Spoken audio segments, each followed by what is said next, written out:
হে আমার যুবক ভাইরা, মুসলমান ভাইরা, আপনারা মরার আগে অবশ্যই মমিন হয়ে মরবেন, ইমানদার হয়ে মরবেন। রাসূল সাল্লাল্লাহু আলাইহি ওয়াসাল্লাম বলছেন, হে উম্মত, তোমরা মরার আগে, মরা গ্রহণ করার আগে, মারা যাওয়ার আগে তোমরা অবশ্যই ইমানদার হয়ে মরো। রাসূল সাল্লাল্লাহু আলাইহি ওয়াসাল্লাম বলছেন, তোমরা যতক্ষণ না পর্যন্ত আমাকে তোমাদের সব থেকে বেশি ভালোবাসবা, ততক্ষণ পর্যন্ত তোমাদের ভিতরে ইমান থাকবে না। তাহলে প্রথমে আমাদেরকে সব থেকে বেশি ভালোবাসতে হবে রাসূল সাল্লাল্লাহু আলাইহি ওয়াসাল্লামকে।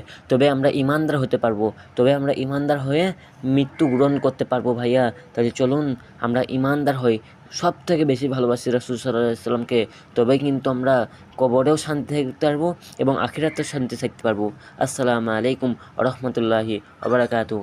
হে রাব্বুল আলামিন, আপনি সকল ব্যক্তিকে হেদায়েত দান করুন এবং রাসূল সাল্লাল্লাহু আলাইহি ওয়াসাল্লামের প্রেমের নূর সকল মুসলমান ব্যক্তির ভিতরে দান করে দেন। আমিন সুম্মা আমিন।